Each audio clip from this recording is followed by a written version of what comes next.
No, Georgie will definitely not be available for tomorrow and also not for the upcoming weeks. And Ali is close to return of play, so let's see if tomorrow comes too early, yes or no. And that leaves, of course, Freddy Woodman as an option who's definitely fit.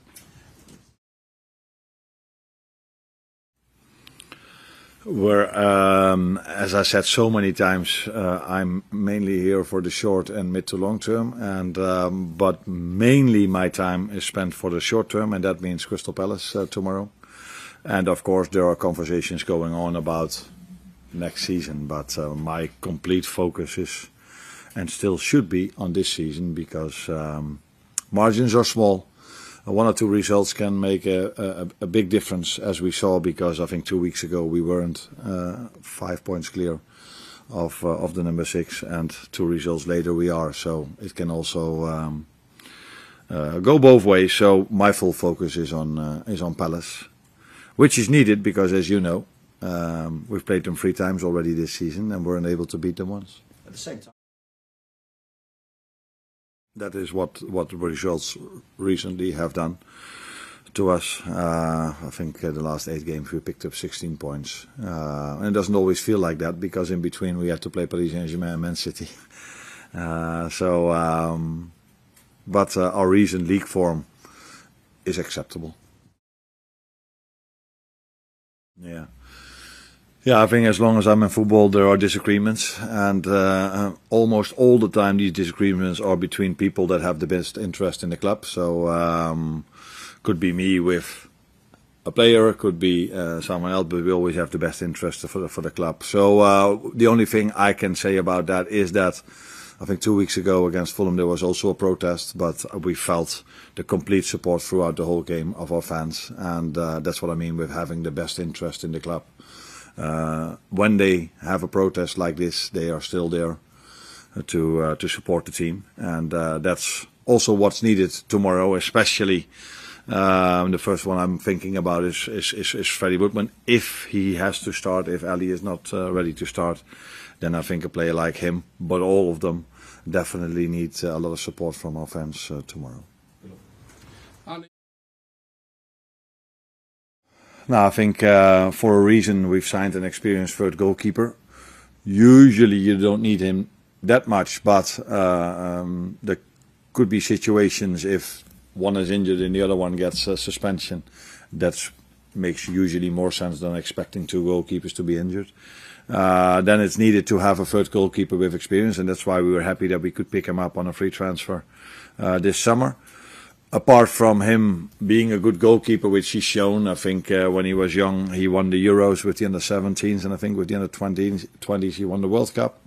And then he made himself a career at Newcastle, at Preston North End, and has the experience to play even at Premier League, but definitely at Championship level. And apart from that, he's a very good man, and he's very light in the dressing room, and I think that's also a role that's important for the third goalkeeper. If he's not playing, if he's playing, is more important that he has a good performance than that his teammates like him. And that's why I think he's ready for it, but it would always be helpful if the fans are there to support him tomorrow. Now, as always, what makes it difficult are the players you face. I think they have a good team. They've already had a good team 2 or 3 years ago when from that team Gueye, who's now at City, Olise, if I pronounce that right, who's at Bayern Munich, making a great career for himself now.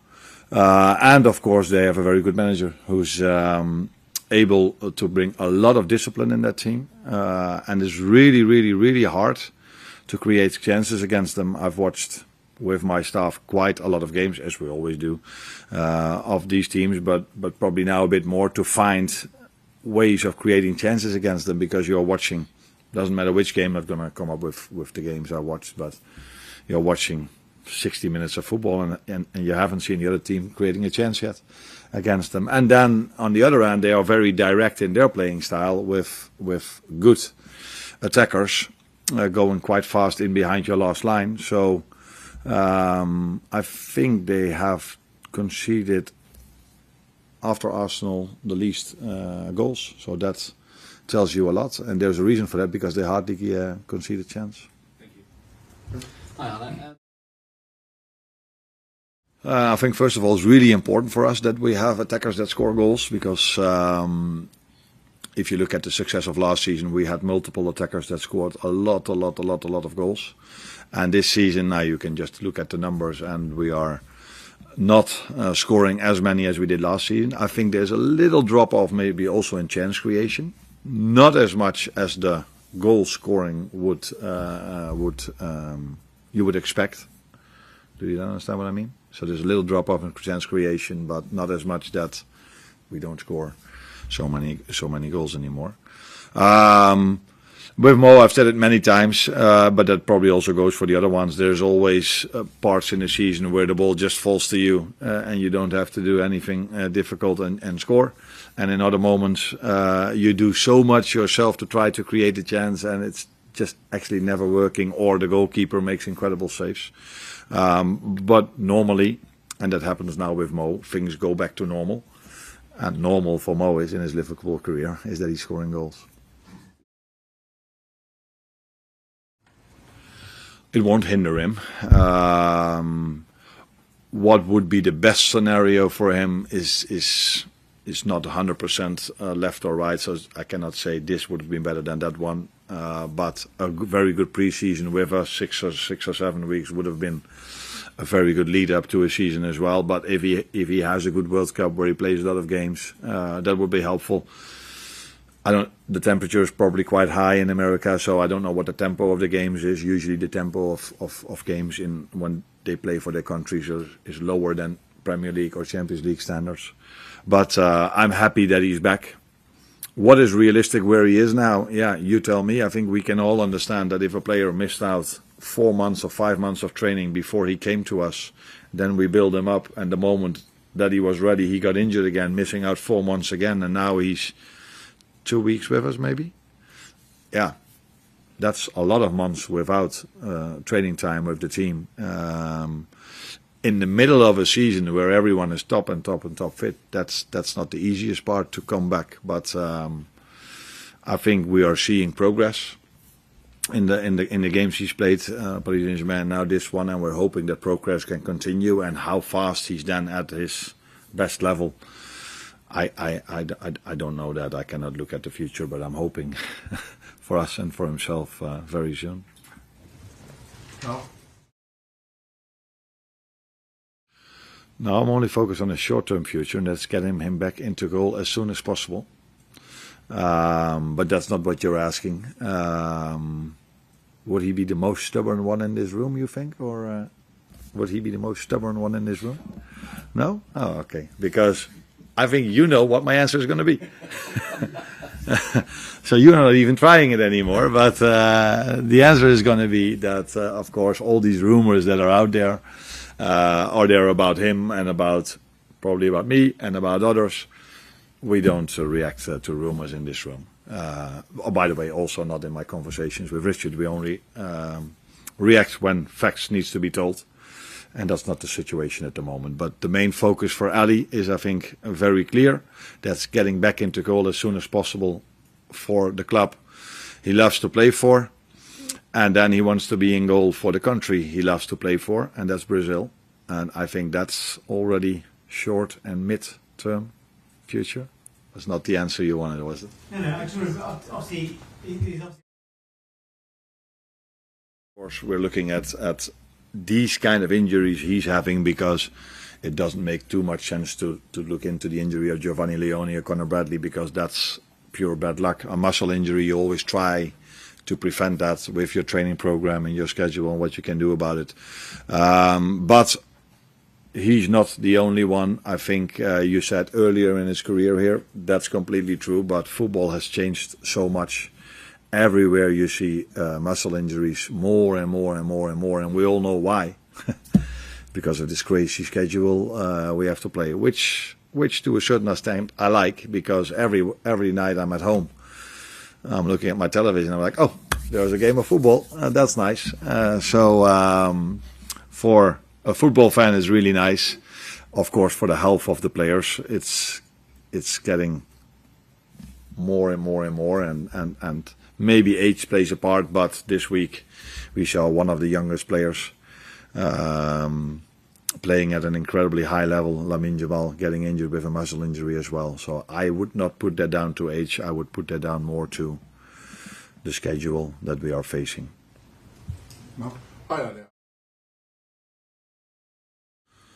Now, in your long question, there are a lot of good things you say, and I can also relate to that question in the sense that where our problems have been this season. So Rio Ingamoa is at his age. There's only one player in the top 5 competition that made more minutes than him at top level, Champions League, Premier League, or Serie A, or Bundesliga, or whatever. So that tells you he's made a lot of minutes, which I said he would do because he's getting better and better and better. But since he made so many minutes, and he only made how many minutes? 220 with either Isac or Artame. No. That tells you also one of the reasons why we maybe struggle to score, that we are not having our number 9s as much available as we want to.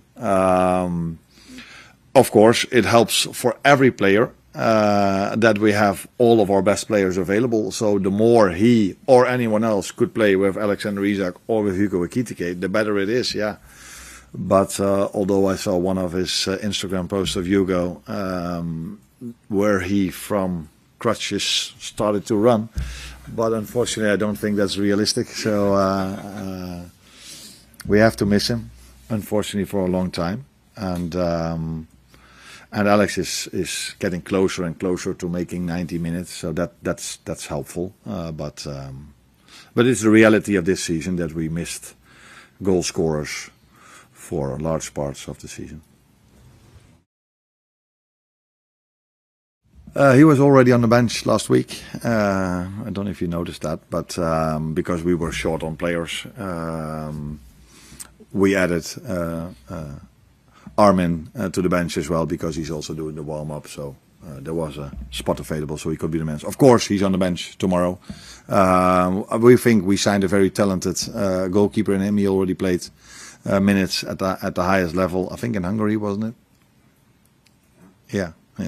So now he's played multiple games with the under-21s, and of course he gets better and better, because if you are every day on the pitch doing finishing drills with the attackers we are having, you are becoming a better goalkeeper. Still very young, still of course progress to be made, but that's completely normal. But we think we've signed a very talented and good goalkeeper that eventually could definitely play for us. Yeah, do you see him at the level if the situation is to play at? If you ask me, do I see him at the level of Allison? My answer is no, but that's not criticism at all. If you ask me let's touch wood, but it would fit this season completely. If something would happen with Freddy tomorrow, then if Armin then comes in, I'm completely comfortable, because he's very comfortable on the ball, has a very good instinct, and he reads the game really well. So he knows where the shot would go to, and that I like a lot. So yeah, if he needs to come on, if Allison is not ready to play tomorrow and Freddy needs to start and something might happen, I'm completely comfortable by bringing him in.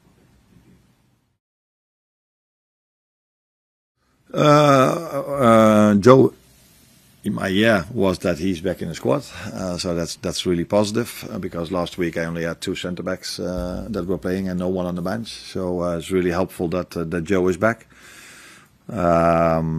And Wata is starting to go out, not with the team yet, but starting to do exercises outside the pitch with the rehab team. So he's making steps, but that he will not be available next week for United or the week after. But we are hoping and expecting him to be back in the end of the season.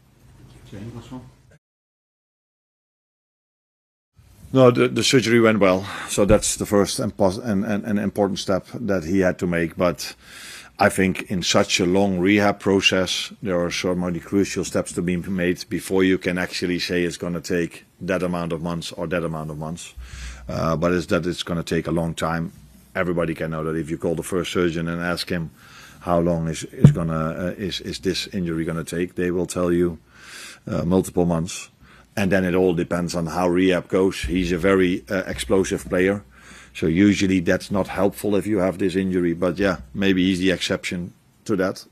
We don't know yet, but the first and most important step is that the surgery went well. And he can from now on work on his recovery, which is going to take a long time. But he will, as I said, will be back stronger as all the others that have been injured for such a long time. If you look at Giovanni Leoni, I don't know if you once in a while see some Instagram post of the club, but this guy becomes a beast.